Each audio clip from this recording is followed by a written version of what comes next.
Margaret Foster, a vibrant 73-year-old, was trapped in a body destroyed by arthritis, unable to open jars, dress herself, or even hold her own grandchildren. The real villain wasn't just the condition, but a medical system that offered only expensive medications with terrible side effects while ignoring simple natural solutions that could actually help. Then one desperate afternoon, a discarded lemon peel accidentally changed everything in ways no doctor ever mentioned. Just wait until you hear how this grandmother not only reclaimed her life, but sparked a revolution that gave thousands of seniors their independence back. Margaret Foster sat at her kitchen table on an October morning, cradling her swollen hands as tears streamed down her weathered cheeks. At 73, the simple act of opening a jar had become an impossible task. She gripped the lid of her strawberry preserves, her favorite brand, the one she'd bought every week for 20 years, and twisted with all her remaining strength. Nothing. The lid remained sealed tight. She adjusted her grip, ignoring the sharp sensation shooting through her wrists, and tried again. Still nothing. A third attempt brought fresh tears, not just from physical discomfort, but from the overwhelming realization of what this simple failure represented. Her fingers, once nimble and strong, now betrayed her with every movement. The arthritis had stolen more than her mobility. It had stolen her independence, her joy, her very sense of self. Margaret set the jar down with trembling hands and allowed herself to weep. Not the loud, dramatic tears of sudden tragedy, but the exhausted crying of someone who had fought the same battle every single day for months and was running out of strength to continue. Her shoulders curved inward, her head bowed, and for several long minutes, she simply felt the weight of it all. She thought back to the days when her hands had been her greatest tools. Those same fingers that now struggled with a jar lid had once kneaded bread dough every Sunday morning, working the elastic mixture with practiced confidence until it was perfectly smooth. She could see herself so clearly, 40 years old, standing at this very table, flour dusting her forearms as she prepared the weekly loaves that filled their home with the most wonderful aroma. Her children would wander into the kitchen, drawn by the scent, and she would tear off small pieces of raw dough for them to taste, laughing at their delighted expressions. Her garden had been her sanctuary for decades. Margaret had spent hours on her knees in the rich soil behind their house, planting tomatoes and zucchini, roses and sunflowers. She would dig and weed and prune without a single complaint, her hands moving confidently through the earth. Back then, she could work in the garden from sunrise to sunset, only stopping when Robert called her in for dinner. And her grandchildren, 3 beautiful souls who had brought such light into her later years. Margaret had held each of them within hours of their birth, cradling their tiny bodies with steady, certain hands. She had changed countless diapers, tied hundreds of shoes, braided hair, and wiped away tears. Never once had she worried about her grip failing, about dropping someone so precious. Now even brushing her hair brought shooting pains through her wrists. That very morning, Margaret had stood before her bathroom mirror, hairbrush in hand, attempting to manage her shoulder-length silver hair. She'd raised her arms to brush it back, and the sensation had been so intense that she'd gasped aloud, nearly dropping the brush. Each stroke had required gritted teeth and determination. By the time she'd finished, she was exhausted, and her arms ached all the way to her shoulders. The medications lined up on her kitchen counter mocked her with their promises. Dr. Harrison had been sympathetic but ultimately limited in what he could offer. The first prescription had been a standard anti-inflammatory large pills that she took twice daily with food. They'd helped minimally, reducing the swelling just enough that she noticed when she forgot a dose, but never providing real relief. The side effects, however, had been immediate and unpleasant. Nausea that made eating difficult, dizziness that forced her to move slowly and carefully, always keeping one hand on furniture or walls for balance. When the first medication proved insufficient, Dr. Harrison had tried another, then another. Each new prescription came with its own constellation of side effects, its own disappointments. Some made her drowsy all day, others gave her headaches or made her hands shake even more. None of them truly addressed the relentless inflammation that was destroying her joints from within. Physical therapy had seemed promising at first. Margaret had been hopeful when Dr. Harrison referred her to a specialist across town. Robert had driven her to appointments 3 times a week for 4 months.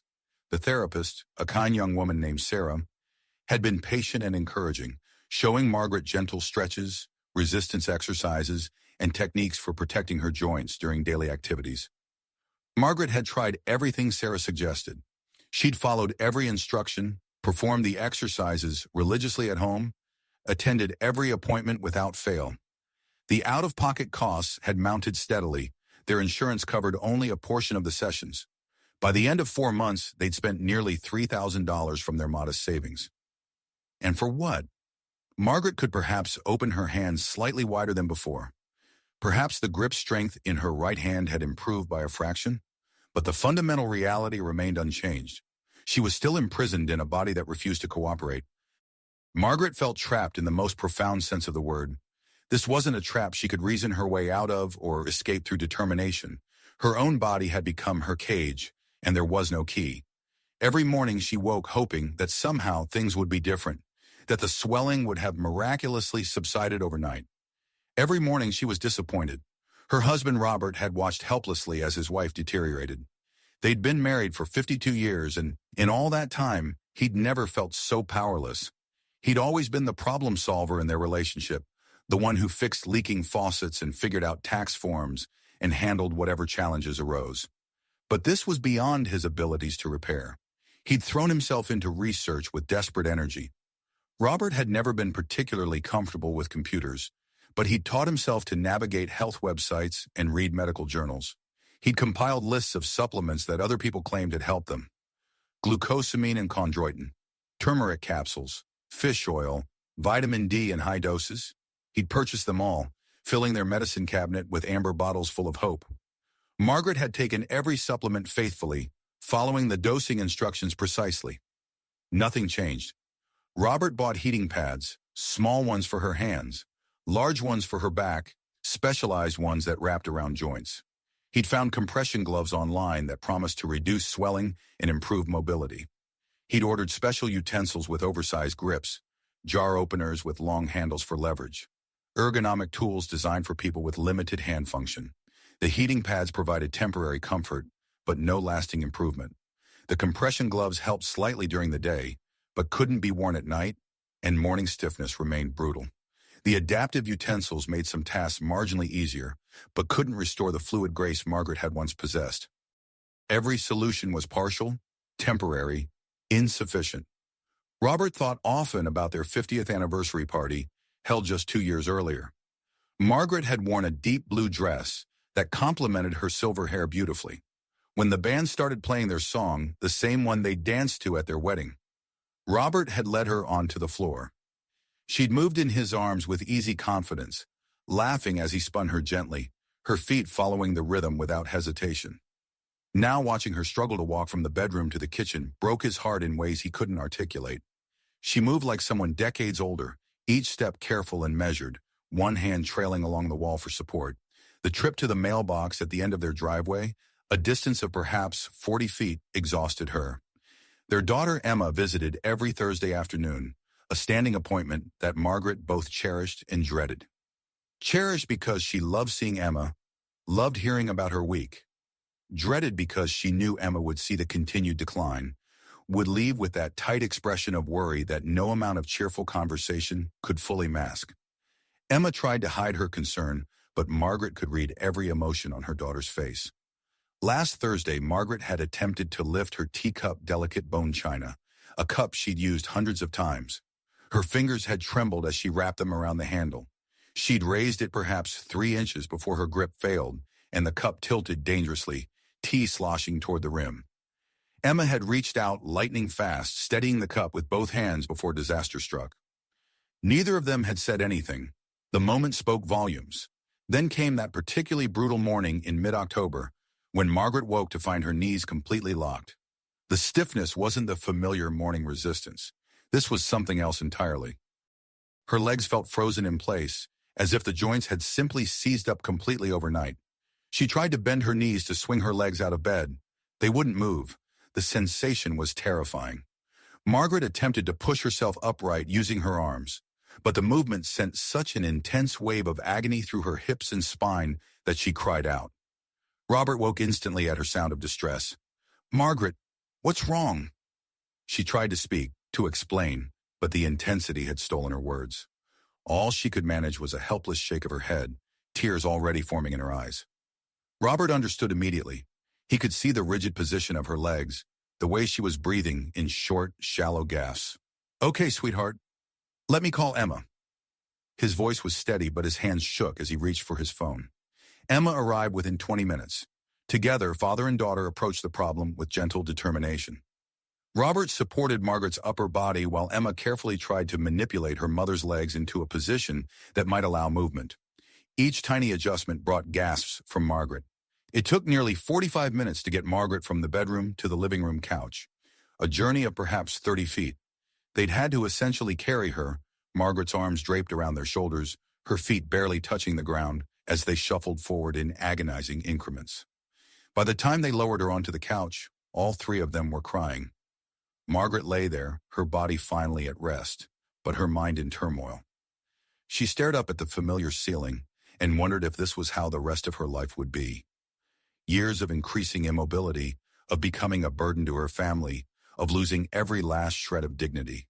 The thought was unbearable. She had always been strong, independent, the backbone of her family. Now she couldn't even dress herself without help. Emma made tea while Robert held Margaret's hand, both of them silent with grief. This was no way to live. The doctor had mentioned knee replacement surgery, but at Margaret's age, the risks were significant. Besides, the arthritis wasn't just in her knees, it was everywhere. Surgery couldn't fix everything. That afternoon, Robert mentioned he was going to the grocery store. Margaret felt a sudden, desperate need to contribute something. "Could you bring back some lemons?" she called out, her voice hoarse from crying. "I'd like to try making lemonade." Robert paused, surprise flickering across his face. Margaret hadn't shown interest in cooking or baking in months, but he recognized the request for what it was, a small attempt at reclaiming some normalcy, at being useful. "Of course, sweetheart," he said gently. "How many should I get? Half a dozen?" Margaret's voice was uncertain. It was a small thing, but she wanted to feel useful again, to contribute something. When Robert returned with a bag of bright yellow lemons, Margaret asked Emma to help her to the kitchen. With painstaking slowness, they made their way there. Each step was an achievement. By the time Margaret lowered herself onto one of the kitchen chairs, she was breathing heavily, exhausted from the short journey. Emma pulled a cutting board from the cupboard and set it on the table, along with a sharp knife. She washed the lemons carefully in the sink, then brought them to her mother. Margaret reached out with trembling hands and picked up one lemon, feeling its weight, its texture. "Let me cut them for you, Mom," Emma said gently. Margaret wanted to protest, but they both knew that wasn't realistic. So she nodded, accepting this help as she'd had to accept so much help lately. Emma began slicing the lemons in half. The first cut released a burst of citrus scent into the air. Sharp, bright, clean. Margaret closed her eyes and inhaled deeply. The smell triggered a cascade of memories. Summer afternoons as a child, helping her own mother make lemonade. Her children as teenagers, coming inside sweaty from playing basketball and begging for cold drinks. They worked together, Emma squeezing juice while Margaret supervised and occasionally made suggestions. The pile of spent lemon peels grew steadily on the cutting board, twisted pale yellow rinds, their oil glistening slightly in the afternoon light. Margaret reached for one of the peels, intending to carry it to the compost bin under the sink. Before she could attempt to stand, Emma's phone began buzzing. "It's Daniel," Emma said, referring to her ex-husband. "I'm sorry, Mom. I need to take this. It's about picking up the kids." She stepped into the hallway. Margaret sat alone at the table, the lemon peel still in her hand. She looked at it, really looked at it, seeing the way the inner white pith contrasted with the bright yellow exterior, noticing the tiny glands in the skin where the aromatic oils were stored. Without consciously deciding to do so, she brought the peel closer and rubbed it gently against the swollen knuckles of her other hand. The oil from the rind felt cool against her inflamed skin, providing a subtle, pleasant sensation. It wasn't relief exactly, but it was something other than the constant, uncomfortable throb she'd grown accustomed to. Margaret didn't expect anything to happen. This wasn't treatment. This wasn't medicine. This was just something to do. A way to feel less helpless during these few minutes of solitude. She continued rubbing the peel over her knuckles, then across the back of her hand, then around her wrist. The motion was soothing in its repetitiveness. The scent of lemon oil intensified, filling her immediate vicinity with that bright citrus aroma. Margaret picked up another peel and used it on her other hand, maintaining the gentle, circular massage motion. The kitchen around her faded into peripheral awareness. Emma's voice drifted in from the hallway.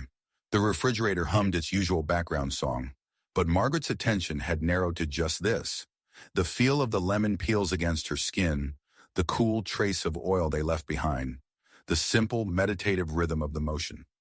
She moved to her wrists, massaging the peels over the tender, swollen areas. Then her elbows, where the joints had become increasingly problematic. The kitchen grew quiet except for the sound of her own breathing, slow, measured breaths that came more easily now. Margaret closed her eyes, trying to focus on anything other than the constant throb that had become her companion. The lemon oil left a slight tingle on her skin. She rubbed and massaged, expecting nothing, hoping for nothing, just filling the quiet minutes with small, purposeful movements that made her feel like she was doing something rather than simply enduring. 10 minutes passed, then 15. Margaret sat alone in the quiet kitchen, mechanically rubbing lemon peels over her swollen joints, expecting nothing. Then something shifted. Margaret's eyes opened slowly, her brow furrowed in confusion. Something felt different. The sharp, stabbing sensation in her knuckles had dulled to a distant ache. She flexed her fingers experimentally, and they moved. Not perfectly, not without some discomfort, but they moved more freely than they had in months. Margaret stared at her hands in disbelief. Her heart began racing. This wasn't her imagination. She picked up another lemon peel and continued rubbing, this time more deliberately, massaging the oil into her joints with growing excitement. The relief was real. The inflammation seemed to be subsiding, the stiffness loosening its grip with every passing moment. When Emma returned to the kitchen, she found her mother standing at the counter, cutting lemons by herself. Emma gasped and rushed forward, but Margaret waved her back with a trembling smile. "Look," she said, her voice breaking with emotion. "I can hold the knife." Her movements were slow Emma, I can and actually hold careful, it. but she was doing it. She was actually doing it.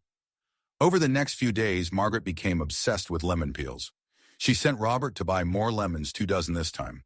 She rubbed them on every painful joint multiple times a day, creating a routine.